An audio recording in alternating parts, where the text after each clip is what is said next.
Well, hey, y'all, look, I know I had to stop by and interrupt for just one quick moment, but I want to make sure that you know how important you are as a subscriber or even a listener. I need you all to please do me a favor. And I know everybody's asking for, contending for your time, your attention, your subscription, but I want to ask you just to do me a favor. If you are here enjoying what's happening here at Camille Nash TV, please be sure to like the show, whatever you're watching, like it, please. Why don't you? Comment and even subscribe. That way we know that you are here. We're doing everything that we can to uplift and inspire our men. We want to, I say it all the time. It takes a transformed heart to create a transformed life. So it takes transparency in order to see transformation. You don't care about any of that. What's most important, I stopped by because I want to remind you that you matter, your listenership matters, and also to inform you that if you have not already, be sure to go on over if you're on Facebook to the Bullpen Show with me, Camille Nash, the redhead, so that you can stay connected and glued in with all of our guests, not only the guests that are forthcoming, but all the guests that have come in season one. We're going to be wrapping up season two soon. And I've got a lot of other big stuff that's coming over the next 3 months. It's just going to be explosive. It's already explosive. And we're going to be dropping remnants of it throughout all the aspects of social media and also, more importantly, in our Facebook group. So you all go on over there, stay connected, and don't miss anything that's happening. I hope life is treating you well. Let's get back to the episode. Good evening and welcome to the Bullpen. I'm Camille Nash. Listen, if you have been on this journey with me for any length of time, you already know that here in the Bullpen, we talk media, ministry, and the marketplace. Now, I have this newly found affinity for whales, and if you know anything about whales, the male whale is called a bull. So here in the Bullpen, because we're talking about media, ministry, and the marketplace, I've met a lot of people around the world. Now, during what I like to call the pandemic, you all already know, I found myself in a lot of rooms, boardrooms, courtrooms, and tons of social media rooms. And I really just got tired of hearing men attempt to tell women how to live their lives and vice versa, women attempting to tell men how to live theirs. So I thought, why not create a space where I could invite powerful men from around the world to come in and tell their story, where it would allow not only men to hear from men, but also our women, I'm a woman, to learn and understand how our men think. Today, talking about thinking, we got to get these ships in order. And because we're talking about meaningful relationships, that's been the whole season's mission. And I couldn't wait to get my buddy back in the gentleman that I'm going to bring to the platform tonight. I couldn't wait to get him back into the platform to talk about why the matters of the mind mean something and what is it that's causing us to have all of these internal thoughts that are hindering. And because he can tell the story way better than I can, let me not belabor the time. Let me get him into the platform. Let me introduce to some and present to others, that in the form of Ghazi Muhammad. You in there, Ghazi? I am blessed, my sister. How are you? Thank you for having me. I appreciate you. I am outstanding as usual. So, you know, I wouldn't dare complain. I'm just really elated about all that God is doing in your life right now and what's happening with this brand new book. My goodness. For those that didn't join our first episode in the first season when we talked and people got a chance to get to know you and learned about your history, if you don't mind, so we can jump into this powerful book. If you don't mind sharing a little bit with our audience about you, what they may not have heard in the intro already about you, or what they wouldn't hear in hear or find or read in your resume. If you don't mind sharing a little bit about yourself. Yes, ma'am. So I'm originally out of St. Louis, Missouri. I was born to a teenage mother who had her first child at the age of 14. My twin brother and I at the age of 16. And by age 20, my mother had 5 children and had been married twice. So she was a teenage mother, didn't have a lot of formal education. But I say of my mother that she had a PhD in streetology. That woman knew how to hustle. She knew how to make money. So, of course, she gravitated toward the street life. That life influenced me coming up. It had a big influence on me. As a result of that, I was kicked out of all the schools that I had attended, in and out of juvenile facilities, a child runaway many times, drug rehab for teenagers. And eventually, when I got to high school, junior high school, I wound up catching the case and facing 50 years to life in prison, but I wound up doing 7 years, from 16 to 24, well, actually 17 to 24. And that right there, it was during that time where prison became like a university for me. I began to study, read, and learn things, both spiritually and morally. And since I've been out, I've been on a mission to really help other people break free from these internal prisons that we deal with, the self-imposed, self-created prisons that we deal with. And I've written several books, and it leads to my latest book that we're going to talk about today. Plus, Yeah. I absolutely can't wait to get into that new book. So I know that you have just shared with us the importance of why we need to break free from the limiting beliefs.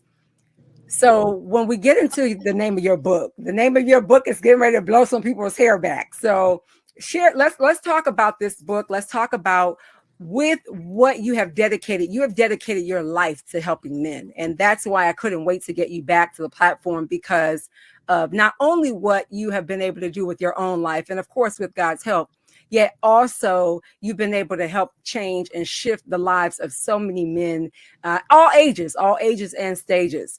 So let's talk a little bit about, what do you believe, or what have you learned in your research with this new project that has created such self-hindering traumas and disbeliefs for moving forward? that we all go through things. All of us. Every experience that we have in life contains lessons. Every experience, good or bad experiences, they have lessons. And what I'm learning is that a lot of people go through the experience, but we don't get the lesson from the experience. So you know how they say those who fail to learn the lessons of yesterday are doomed to repeat it. Well, that's a powerful, powerful statement, because what happens is that if we get the lessons from the experience, the way I like to frame it is this right here. Just because I experienced kindergarten, I went to recess with my friends. I learned my primary colors, my ABCs.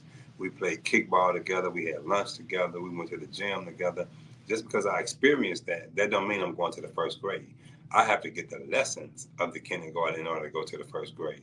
And that's just how life is. In order to come out of the experience and be catapulted to another level, you have to get the lessons. So what I'm learning is that a lot of people are not getting the lessons because of the trauma, the effects of the trauma that we have. We missing the lessons because we so focused on the emotional pain of it that we missing the lesson. We ain't getting the lesson because we're focusing on the pain, how hurt I am, how disappointed I am, how frustrated I am, and not knowing that, man, damn, through that disappointment, through that frustration, and through that pain, it's really something. It's a powerful nugget. It's a powerful gem inside of that. That's a lesson, and you get that lesson, it will catapult your life to a whole nother level. And that was kind of the basis of the book. And really, I don't know if you want to talk about the name of the book, because I got Yeah, always let's go ahead. They heard that I did. We did kind of go over it in the intro. So let's tell the people the name of the book. The name of the book is, flush and that shit. whoop, Flush say that, it again. Come on, say it flush one more that shit. time. It's flush that shit. And shit, of course, is an acronym for self-hindering internal traumas. And it really started. It Mm, was a guy that I was talking to. He was a very affluent brother, very like intellectual type brother. And he yeah. and I disagreed. I didn't agree with his point of view, and a lot of people were around. They was agreeing with him because of his status and his position. Well, I didn't Mm, agree because my experience was somewhat different. I wasn't being like just argumentative. I just experienced something different in life. And yeah. so as he and I went back and forth, he looked at me. He was frustrated because he was trying to get me to see his point. I'm like, I don't see it like that. And he just looked at me in frustration and said, "Ghazi, you full of shit." And I looked at him. I said, "Wow." I was taken aback for a minute. Yeah. However, when I thought about it, I said, "You're absolutely right." I say, "I am full of shit." I say, "But that's why I keep baby wipes around me to clean it up. When I smell it and when I see it, I'm going to clean it up." I say, "The problem is you don't think you have no shit you're dealing with."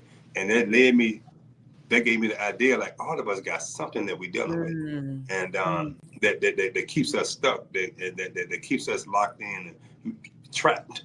And so I started just studying and researching, looking at myself and my own life, things that hindered me.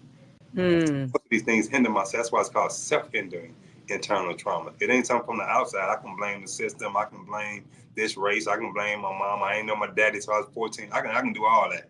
But the fact of the matter is, when you get a certain age, it becomes self-hindering now. You hindering your own self by holding on to certain things. And as you hold on to it, it actually holds on to you. and it becomes a self-imposed, self-created prison. And what happens is some of us, we're sentencing ourselves to 5, 10, 15 years behind Ooh, bars, behind a self-imposed, self-created prison. Some of us holding on a little tighter, we sentence ourselves to life without the possibility of parole. yeah. Some of us, we crazy and we in a lot of pain and we holding on, it's affecting our health, it's really killing us and causing disease. We sentencing ourselves to death row behind a self-imposed, self-created prison in our own mind. But the key that I tell people is that you have the key to this prison is that you have the key to unlock that door whenever you want to. You can step up out of there. You're the warden of that prison. You can get up out of there whenever you want to. It's a matter of choice. It's a matter of actions that we take. So that was the basis of the book. I love it. My goodness, just even thinking about so many of us, that statement when you said we've heard that growing up. Many of us have heard that phrase. And, for whatever the reason was or whatever was going on at the time, what I want to dig into is what in your research and in your group study and conversations with men, because of your decades of experience in doing the digging in your own life, because you started with you first. I like to think of it. Michael Jackson says, start with the man in the mirror, right? So in doing that, what are some of the things that you find? What are some of the thoughts you have found that have become a common thread for what men struggle with? Um, well, and again, I like to take that whole prison experience because I learned lessons from that experience, Yeah. right? So, Mm-hmm. one of the acronyms, when you go to prison, you become a felon. You're a felon and you go to prison. Mm. And so I think last time we talked about that felon acronym is the things that I dealt with and struggled with in life that held me back for many years.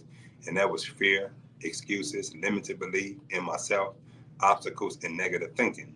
So I walk people through a mental parole process. And once they get paroled, then that fear becomes faith, excuses become excellence, limited belief lessons, obstacles, opportunities, and negative thinking becomes a new mind. So I tell people that prison is not a place for people who have committed a crime. Prison is a place for people who have been convicted of committing a crime. So conviction precedes prison. You got to be convicted. And one definition of conviction is a strongly held belief or opinion. So if I believe I ain't nothing, if I believe I'm not worthy, if I believe I'm not credentialed enough, educated enough, qualified enough, if I strongly believe that, I'm sentencing myself to a self-imposed, self-created prison if I believe that. So my job is to overturn those convictions, to overturn like the court system. So sure, if we have justice, they will overturn some of these convictions. So my job is to overturn these convictions that we have in our minds to say, no, you are worthy enough. You are good enough. All you got to do is believe in yourself. Yeah, so good. What I'm thinking right now is about society and our environments, the things that contribute a lot to who we are. And you have such a remarkable story, just even in your last project, when it comes to what you've been able to overcome and how you're able to pull yourself up with the Lord's help and also even make major impact in the lives of your children. So many of you that may have missed that episode, you go back and watch that in season 1. But what I'm thinking about is how would you speak to or how do you explain the role of like societal expectations when it comes to our men and how it contributes to the self-doubt for our men? I have 2 adult sons myself. What is it that society does that contributes to it? Well, historically, especially, I'm going to speak specifically about black men Mm-hmm. because Mm-hmm. because it's the historical context. The black man had to be the brute. We had to be the mandingo. We had to be strong. And on the back during the time of the plantation, it was them big strong ones that was the most prized. They was the ones that was paid the most money for. So it was a monetary value connected to that strength and that brute force. Back then, it was a monetary value connected to it. So there's no reason, or it's not strange that today, the toughest and the gangsters, and they want they connect that psychologically to a monetary value. If I'm the toughest, I can get paid the most. I can get the most women, the most cars, the most material things. Well, that's on the negative side. But if we take that same mentality to a positive side, then if we the most mental toughness, like the most resilient, then we can do the same thing on the positive side. So black men have always been held up to like a high expectation. We taught the whole world on our shoulders, and we're taught that fear. I mean that weakness that um, if I'm concerned about another brother, if if I express my emotions, that's a weakness to be emotional. Damn it, don't be crying. And I was like that with my sons. You know, when I was a single dad for 6 years, I came over prison, and I raised my three sons and my daughter. And I remember when they were younger, if my son would have been in an accident, his arm would have been hanging out. My Oh, response would have been like, "Boy, don't be crying, boy. You a soldier, damn it. Don't cry. We don't cry around here." I wouldn't have hugged them and showed no empathy or sympathy or no compassion because in my mind, men don't cry. It took me a while to learn that I had to be not only authentic but transparent and vulnerable. That it was okay to be vulnerable. That's not a weakness. That's really a strength. You know. yeah, definitely, definitely a strength, and a strength that not many people talk about. Um, I'm wondering when we talk about self-hindering, let's get into this self-dissection, if you will. What type of how do we redirect the self-talk where when those negative moments appear? You know, we see so much in news, so much in social media, where you have the many of our buttons get pushed, all of us, men and women.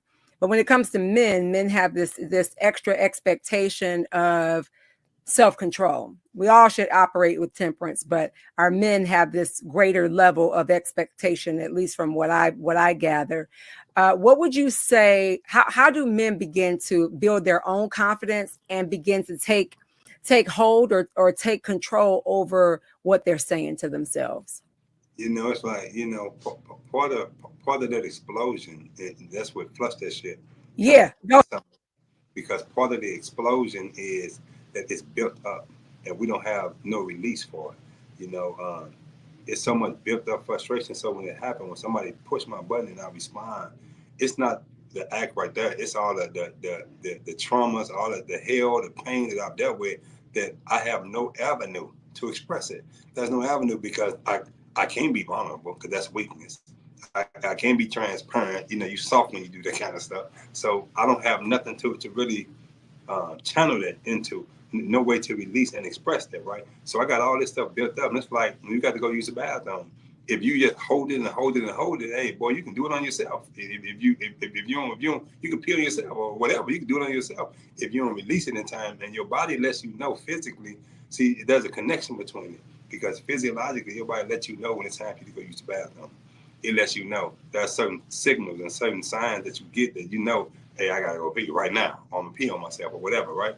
So emotionally and psychologically, it's the same way with this emotional shit that we deal with, this trauma that we deal with in our mind. It lets us know when it's time to release it.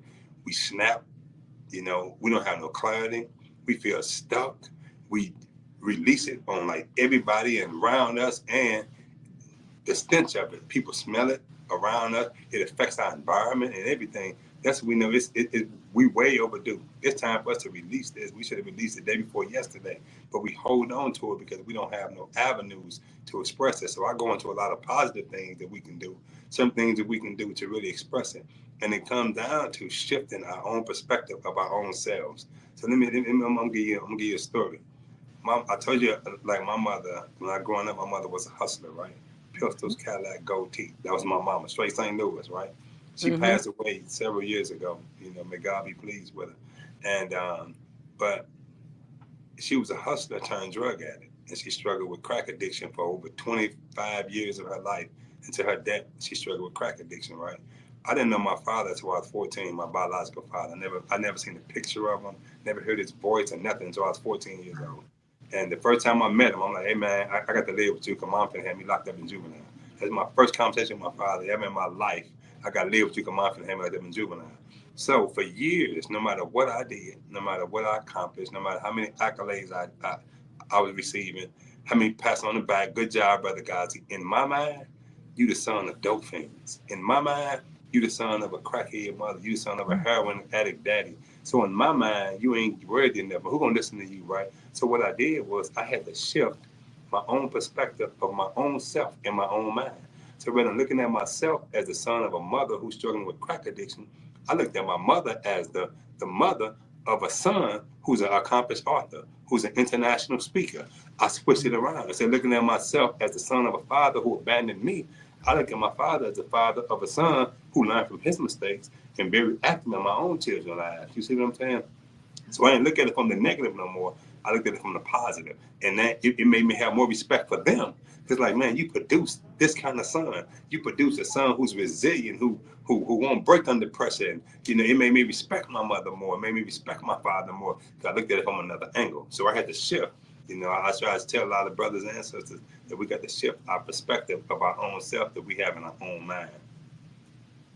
And I know a lot about that myself personally because in everything, it's the way you see it. Because the way you see it is going to determine how you show up to it, how you respond to it, or if you ignore it.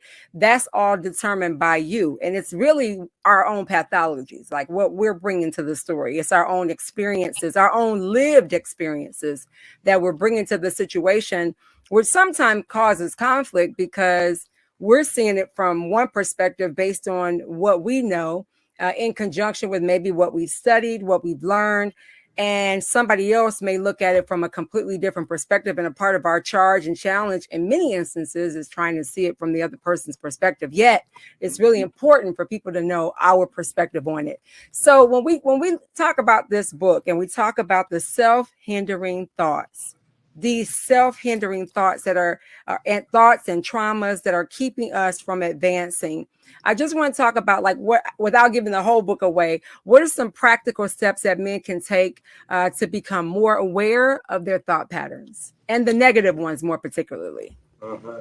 Like I started writing, so I didn't know I had a gift for writing, and so I Mm, started channeling that anger and that frustration and that pain, you know, and that's what made hip hop such an anomaly. It's so influential all around the world, but oftentimes they just write what they experience from the negative side, but it's mm, another side of that same reality that they can write about as well. Because all of it, everything in the hood ain't negative. It's just not.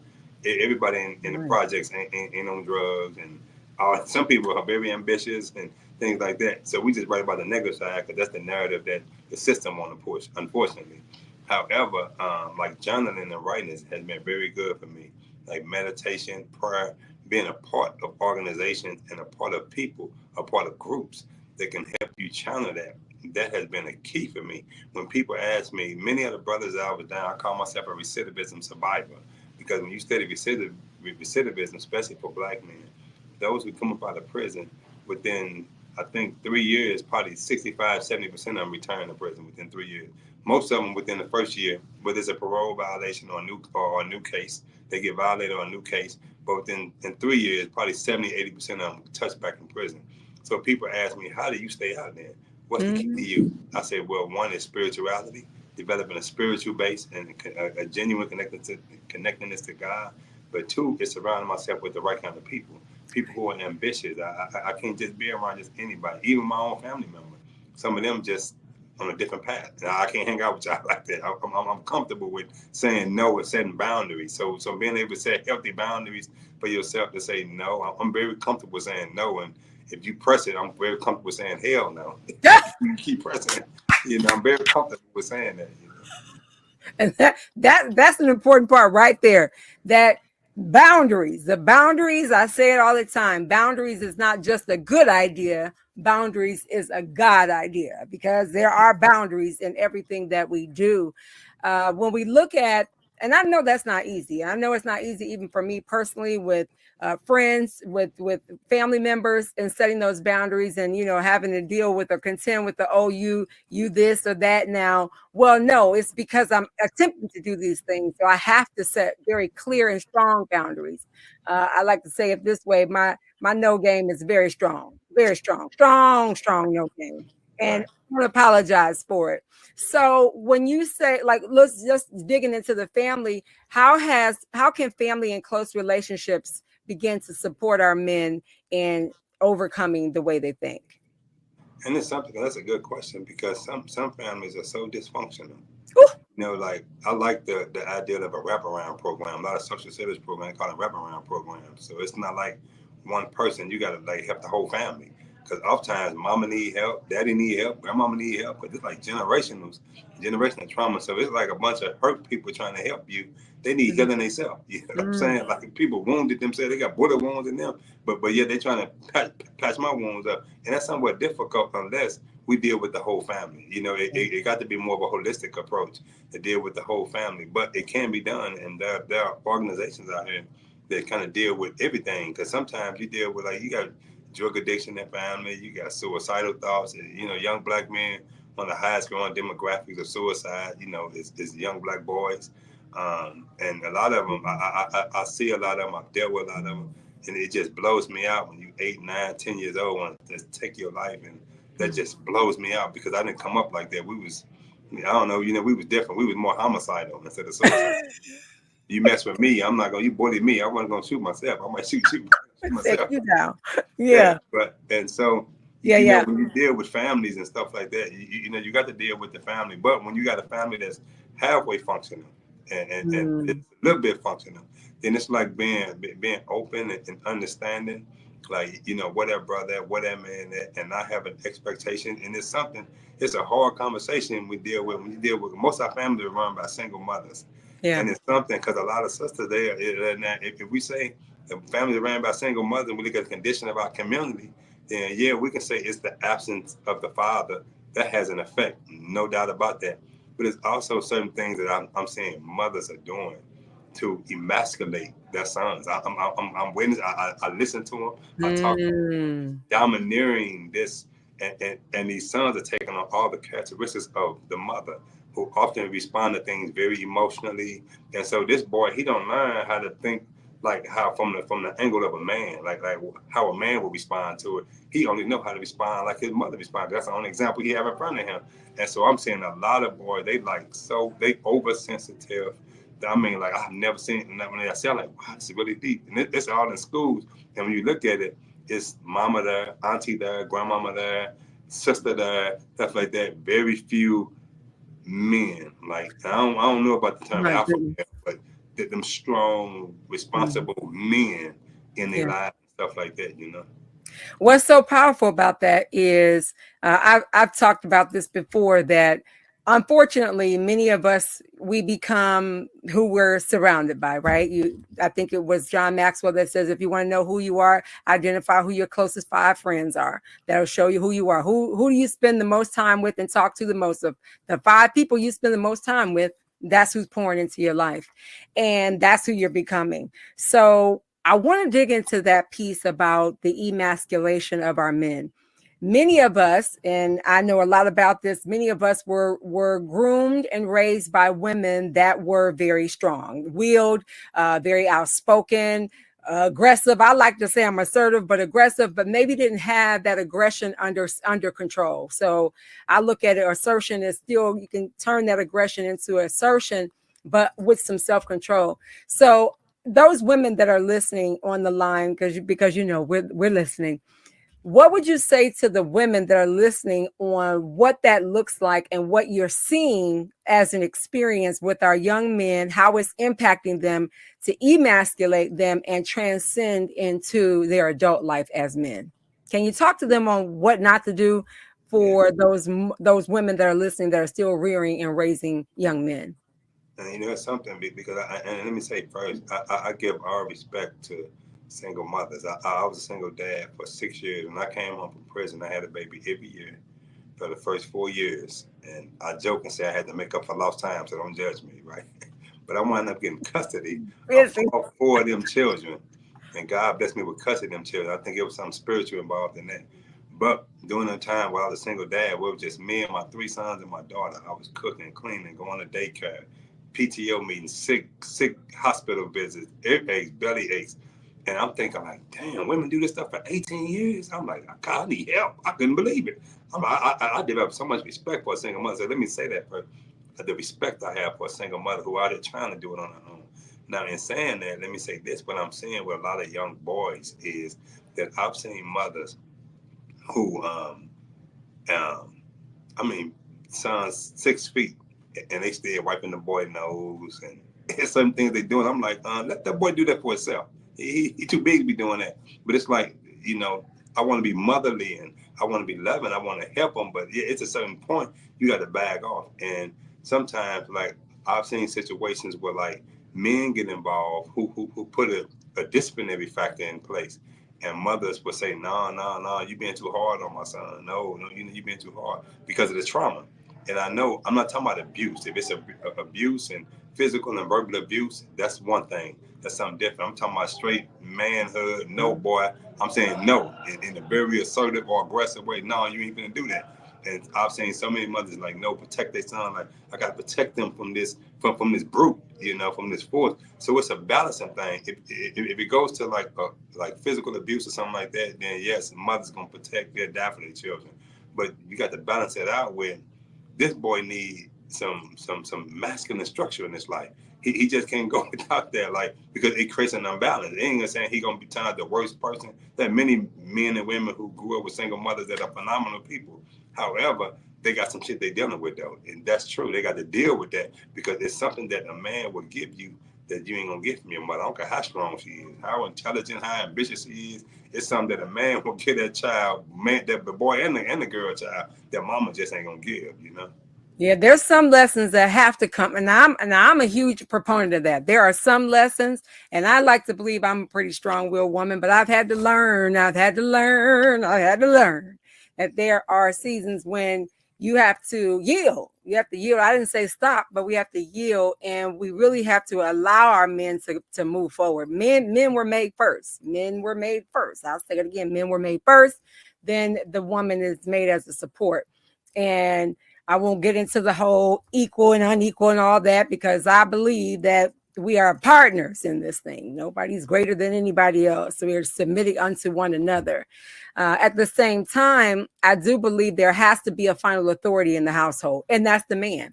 The husband, like it or not, that's what it's supposed to be. And unfortunately, because a lot of us have gotten off of the path of how things are supposed to be done, we're dealing with and living with the consequences of it. So that being said, I'm a woman, so I can say it. We as women need to find a space and place where we need to yield and allow our men to move forward. And there's just some things that are not going to be birthed any other way, whether it's a male or female. Our husbands, the men need to speak into the life of their daughters. There's a love, there's an expectation that only men can set the palette and set the foundation for what a woman will allow in her life. And that's going to come from a man. And only a man can teach a man. I even experienced that with my youngest son. It was hard for me, but I knew it was going to be best for him as he's walking into those 20s and coming out of high school and matriculating through college or certification program, whatever it is, that there were some things that could only come from his dad. And so while I would have preferred he be and continue with me, I know better because I have older kids and I know the necessity for the power of a male to speak in the life of another man. Men are going to pull something else out of them that we can't. And let me say, and I've seen mothers who, because the man may not be the ideal man. Well, come on, speak on it. He may not be what you think he is, and nothing like that, but it's something that man, that father will give to that child. And I've seen situations where the child yearn for that father, but since the mother and her judgment, her assessment, he ain't nothing.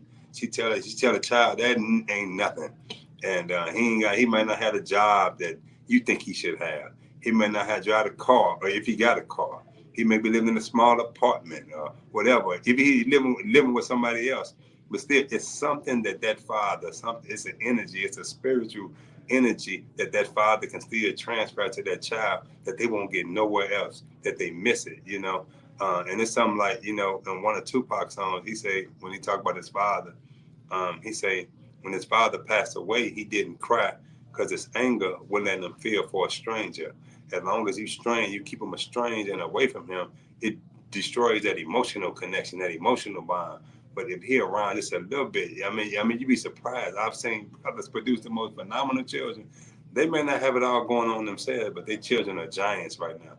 Because whatever little they had, they was able to pour into that child, and that child benefited from it, That's huge. That's a really good point because I'm reminded of our previous interview in the first season when you were talking about, I'll never forget it because it really edged in my memory when you were reflecting on your mom and sharing about the brokenness, really on how hurt you were and how God really had to change your heart, because you were at a space yourself where you said, if she died, you didn't even know how you were going to feel, if you even wanted to have a feeling about even her death, and how God really changed your heart and allowed you to be able to really think differently about her. And I say that same thing about all our parents.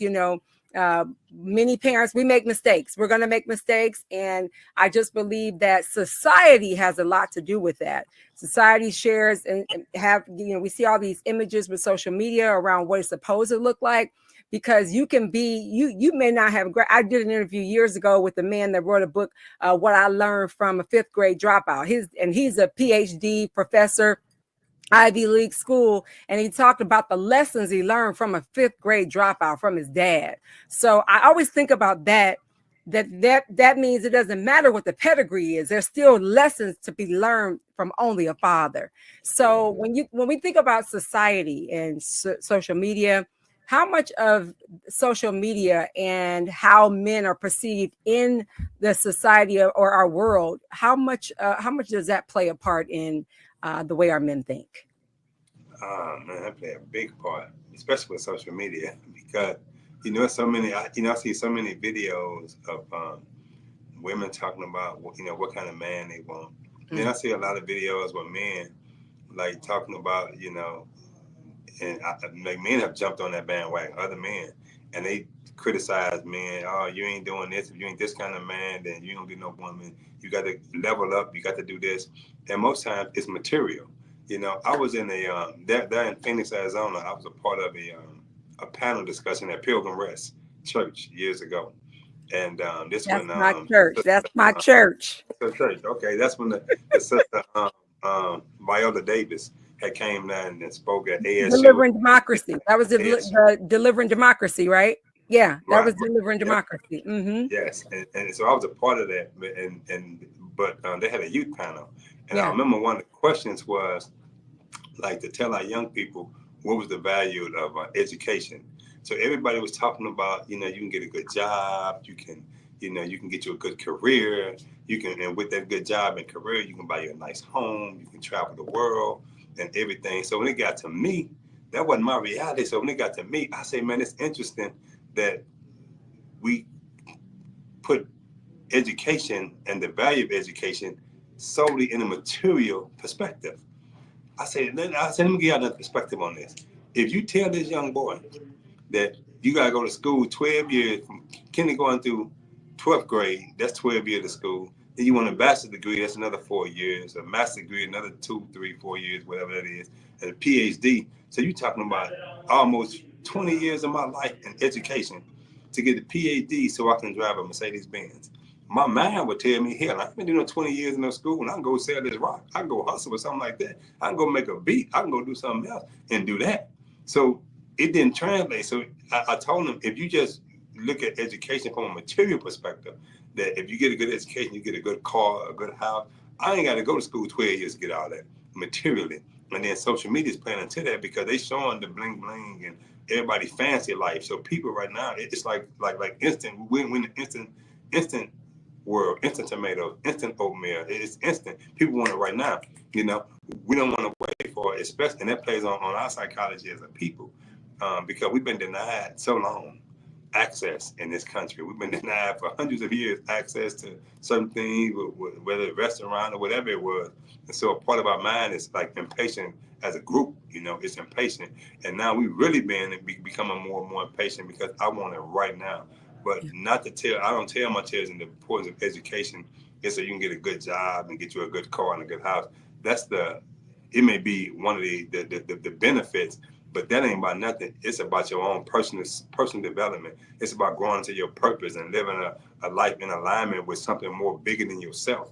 That's real. The real goal to education, because education comes from a root word that means to pull out, to draw out of you what's already in you, not putting nothing on the inside of you, but to bring out your gifts, your skills, your talents, your inherent, innate, God-given abilities, to bring that up out of you, not to put that in you. Absolutely. And, I'm thinking also that education, matriculation through education is keys. I look at degrees as keys. It's a key to unlock another door. And, it's prayer in my mind spiritually that we have the prayer, we have faith. This prayer is the key. It's faith that unlocks the door. So even in all the keys that you have in life, whether it's through prayer, whether it's through degrees, whether it's through access, you still have to do something with it. You still got to turn the key, and it's your faith that's going to bring that forward. When we look at all of what goes on, the impacts that we're making in the lives of our children, our families, our communities, you've been making major impact. What is all this meaning to your children? I know we talked last time during our first interview about your family. I want to know now, what does all this mean to your children? I mean, you're on stages all across the country now, not just in the United States. You've traveled to Africa. You've gone to a few places now. What does this mean to your children, and what does it say for your legacy to be left? That's something. I have 11 children now. I don't have you had a new baby. Yeah, right. He's 3. My youngest is 3. So my oldest. Okay, right. You had 10. You have 11. I knew about that. Okay. I was gonna say, wait, you didn't have another baby, did you? Okay, I'm good. I'm clear. Just making sure I didn't miss something. Because so my oldest is 36 and my youngest is 3. That's like strange, but that's how I get out, right? But 30, y'all hear that? 36 and 3. Yeah, right. I got grandchildren older than my youngest son. But right. It was something that you asked that question, because a couple of my sons that I raised, they was raised with me, not their mother. They was raised with me their whole life, and they grown now, doing real good, very disciplined, organized, focused young men, very handsome. They handling their business right, very manly young men. And but we was talking the other day. They called me like several weeks ago, and they were just reflecting on their upbringing, and they reflecting on me and some of the mistakes I made. But they were looking at the good, and they was telling me, I was so amazed that they were saying, "Dad, you sacrificed a lot for us. You went through a lot. Sometimes you may have cussed and all that, because I may still cuss sometimes, right? But they say, man, we reflect. Rahman was talking. He said Rashid and I was talking, and we was like, man, but if it wasn't for Dad, we wouldn't be the kind of guys that we are. Ooh. Remember, he taught us about this, he taught us about that, he taught us about that. And my daughters had the same thing. And sometimes as parents, we don't think that, we having an impact. Sometimes we judge ourselves, because of the trauma. We don't think we the best parents. And, we would never be the best, because we always got room for improvement. But I'm always growing and always expanding my parental scope, always trying to be better and better and better. And but that was something to me, very humbling, and it was really good for me to hear that my sons appreciated the struggle. They're like, man, Dad, we appreciate where you at in life. We seen where you come from and how rough it was. They know something of my upbringing before they was even born, because I share that with them. I'm very transparent with my children about everything. They ask me a question, they know they getting it in the raw. We ain't finna sugarcoat it. It ain't gonna be none of that. They getting it in the raw the way I know how to say it, right? And they appreciate that. But for me as a father, I appreciated my sons telling me that they appreciate my sacrifice and what I did for them, because we don't hear it enough as parents. Mm-hmm. Sometimes they just may say thank you when you buy them a gift, but I didn't buy them nothing. They just out of the clear blue, they talking among themselves like, man, we appreciate you, Pops, for being the kind of father that you was and you continue to be to us. And they see me getting better and better and better. I'm getting more and more patient, because at first you say something, boy, I had a lot of shit in me. I've been snapped on you, boy, back in 20 years ago. But right now, I'm more and more patient with them. And, and it's something, and it's something I want to say that I tell people, when you got children at 2 different age brackets, your younger children shouldn't say the same thing about you that your older children say. Well, your older children should be saying stuff like this: Mama, when I was that age, Dad, when I was that age, you didn't do me like that. And the reason why is because you learn, you grow, you evolve. So you learn from your mistakes. Yeah, I didn't do you like that because I was kind of crazy. I didn't know. I had no manual on how to be a father. But now I look at little guys, like my oldest son, Kafani, he like 28, 29. I was rough on that boy. Yeah. I was rough on my son, but I thought I had to be rough. I thought I had to prepare them to survive a hood and the reality that I survived. But it took me a while to realize I'm preparing my sons to survive a world that's not their world. That ain't their world. They ain't around drugs. They ain't around guns. They ain't around that kind of stuff. That was my world. I'm trying to be hard on them to survive that, and that wasn't their world. But as a result of that, I wasn't compassionate. I didn't say I loved you a lot. I didn't say it. I say it now. But with the 3-year-old, oh, I'm very, well, I love you, son. That's like all every day. Like, come on, boy, we laugh, and I can be like very emotional with him and very. But I wasn't always like that, you know, with my older sons. I'm glad they still like rocking with their pops because I was rough with them Yeah. boys, you know. Yeah. Yeah, that's powerful because I too have that same experience. My oldest, there's 14 years between the youngest, and so I definitely get it. I definitely get it. That's why I said I had to let him go be with his dad. And I like to say that while I was single, I wasn't a single parent because his dad was intricately involved, and I know that I'm very blessed in that way. So I was single, raising a son, being co-parenting. So very blessed to that regard. And I know that you've seen a lot. You know, your kids have experienced a lot. It's wonderful to hear that they see a different person. I hear that. I've heard that so many times. I don't even care anymore. I say, yeah, I'm different. The way I parent is different. My thinking about life is different. I'm a grandmother for the first time, and just meeting him changed everything about me. It changed the way I look at life because I'm really, we always think our legacy is not just our children. It's not just those people that are biologically connected to us. Dr. Maya Angelou said it's every life we touch. So now I think about my grandson and what will I leave for his generation and generations to come after him. I know I want him to be able to say, man, those generations after him will say, maybe I didn't meet her, but my goodness, she sure left her footprint in the world. When it comes to you and what you hope this book will do for not just men, but men and women. What is it? What is the one thing you're hoping that this book, when it comes to flushing that SHIT, when it comes to flushing it, those self-hindering thoughts,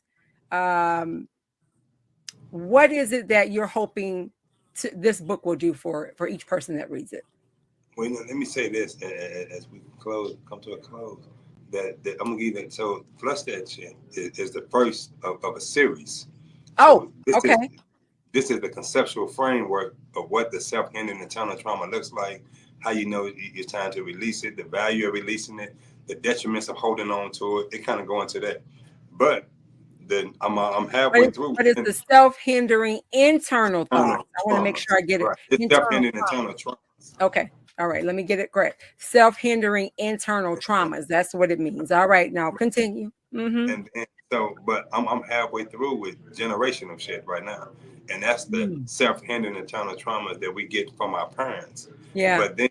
But after that, it's gonna be one on relationship shit. It's gonna be entrepreneurial shit. It's gonna be religious shit. It's going so and really and everything now is laced with my personal story and there's lessons in it. So really, instead of writing one book that's an autobiography, I'm breaking it down into 5 or 6 different books. It's really an autobiography that I call the autobiography of shit, self-hindering internal traumas, and it's my life in relationships, my life in business, my life in dealing with the education system, my life as a parent, at parenting shit, like as a single dad and raising children. The generational stuff that I got, and even dealing with religion. Some of the religious people, like sometimes they got some of them is really full of shit. I ain't gonna go there, but I'm just gonna say. Well, but some of the trauma that I've had, even in that level, from Muslims and Christians that I've dealt with, and it's very raw, very authentic, very to the point, Wow, we're definitely looking forward to hearing more about that. So I love the fact that I'm hearing that this book is having babies. That one book is having multiple babies with a whole series. So I do expect you to keep us glued in. My last question, and we talk about it every time here in the bullpen. What is the lesson right now that is taking you the longest to learn when it comes to your own stuff, your own self-hindering internal traumas? What's the lesson that's taking you the longest to learn?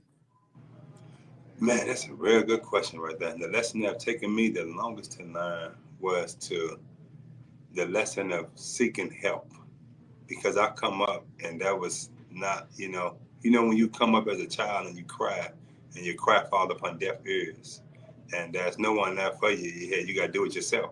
So my mind was locked in a cycle of just do it yourself, and I just get it done. Do it yourself. It would take me a long time to do something that if I had just a little help, it could have took me half the time, a third of the time to do it. And that's from spouse, whoever, family, whoever. In my mind, it was wise to just do it, to take on all this myself. And so that's why that burden often crushed some of us. So one of the great lessons I learned was to get rid of that trauma of you got to do it alone. You got to do it by yourself. And it ain't just, I ain't just talking, it's there are people out here, because with that mentality, it makes you skeptical of people and distrustful of people, because I've been betrayed. I've been, it's been a lot of stuff you deal with. So you put up, you build up walls. But when I learned how to take them down and open them up, I'm still watching now. If you come with some stuff, I know how to recognize that too. But I'm saying, like, at least put the walls down to let people in, because the walls I built, I thought I was protecting myself, and I probably put a shield around me, but also what I was denying. So couldn't nobody get to me from the outside to hurt me. But also the good couldn't get to me neither. The positive couldn't get to me neither. The mentorship couldn't get to me neither, because I had them walls up. So when I dismounted them walls, it leaves me vulnerable, because somebody can shoot an arrow, but somebody also can see me and they can say, hey, he needs some help. That boy needs some help. So dismantling them walls myself, emotionally and psychologically, have been a big lesson for me. That this time dismantling, the more I dismantle them walls, the more I see that everybody ain't out to get you. Everybody ain't trying to, kill you and do you wrong, do you in. There are some good people out here that will help you if they see you need help. And, That is so good. Well, Ghazi, look, you are welcome here in the bullpen anytime. You know that you don't need an invite. So as you continue on this journey, just let us know. Keep us glued in. We'll make sure we include all the links so that folks can go out and buy the book. I know it's available on Amazon and on your website. So we'll make sure that everybody can go out and support you. And again, it's our privilege and delight to have you in the bullpen. And until the next time, we are wishing you great success. So please keep us tuned in. Thank you. I appreciate you very much. Much love, sister. Absolutely my pleasure. All right. Well, you all heard it. Now, Ghazi, y'all hear Ghazi don't play no games. Ghazi is straight to it. And that's one of the things I really appreciate dearly about him, is that he's so straightforward, straight, honest. And, he really shares his story. And what we really have to get clear about is the importance of sharing our story. Somebody needs to hear our story, and keeping it to ourselves is not doing anybody any good. So get on out there and share your story. My wealth theory tonight is very, very simple. And we heard a lot of great things from Ghazi. I do hope that you all will go out and support Ghazi Muhammad and this new book, To Flush That Stuff. Flush it. Flush the SHIT. Flush it. But my biggest wealth theory tonight is just to remember that we all need help. Nobody can do it on our own. Some of us may have been born singularly if we came here alone, but you can't do anything in this world or on this earth by yourself. You need the support and help of other people. So you all go out, get the help that you need in every area of your life. And we thank you for joining us for the bullpen tonight. Remember, go on over to the Facebook group, The Bullpen Show, with me, Camille Nash, the Redhead, so you can stay connected and not disconnected, and also more importantly, glued in with whatever's going on here in the bullpen and with all of our guests. And we will see you in the very next episode. Good night.